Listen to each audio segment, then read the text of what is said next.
Hello, I'm Patrick von Costa Renz, and today I'm in Fuengirola to talk to our lawyer Miguel, who is always involved in all our property transactions to ensure the highest security of our clients. Let's hear what he has to say about acquiring properties at the Costa del Sol. Come on. Hello Miguel, nice to meet you. Nice to meet you, Patrick. In your Fuengirola office. And I would like to use the time to talk with you about the main pitfalls that can happen during the whole process of acquiring a property, but particularly in this part of Spain at the Costa del Sol. Mm-hmm.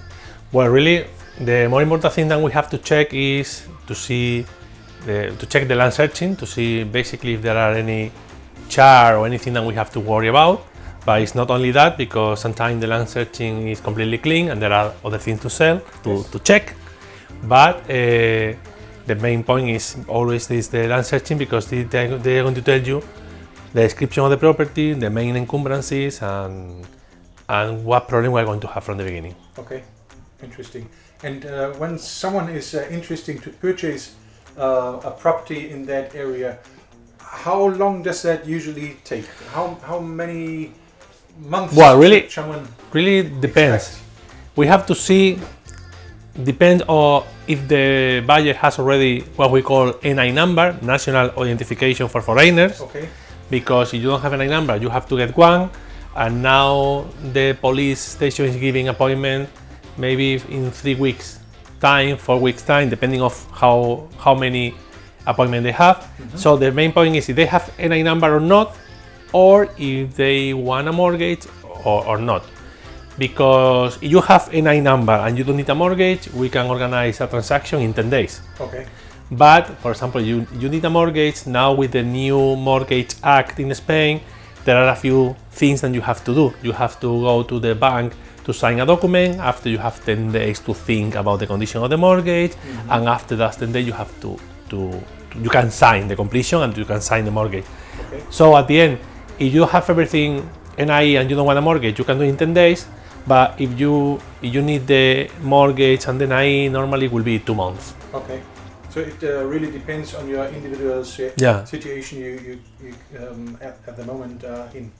What about the most important things that should consider someone buying a property at the Costa del Sol? Well, again, depends, because, for example, something is very clear. You want the house to use the house for holiday rentals as an investment, okay, which now is quite usual here. You need to be sure that the property has license of first occupation, because there are properties built before 1990 that has no license of first occupation. Okay. So the first point is, you want it as an investment. You have to be sure that the property has or can have a license of first occupation, okay, because if not, you cannot use it for that purpose. Mm-hmm. And other points, well, we have to see, depending of the type of people, to check the maintenance cost of the property, to see the potential evolution of the prices of the area. At the end, depending on the type of people. You wanted a house for you for living, mm-hmm, we don't see how much is going to be the price in 2 years, for example, or so that at the end, that depends on the type of people. Yeah. But for us, always we check if they want it for them or they want it for investment, because according with that we check one documents or others. Absolutely, yeah. There are completely two different pairs, yeah, exactly, of shoes. So, and if you should think about acquiring or selling your property at the Costa del Sol, I highly recommend to get involved a professional like Miguel, who has plenty of years of experience in that particular field, and do that not too late, because things could become much more complicated. I'll see you next time. Bye bye. Thank you.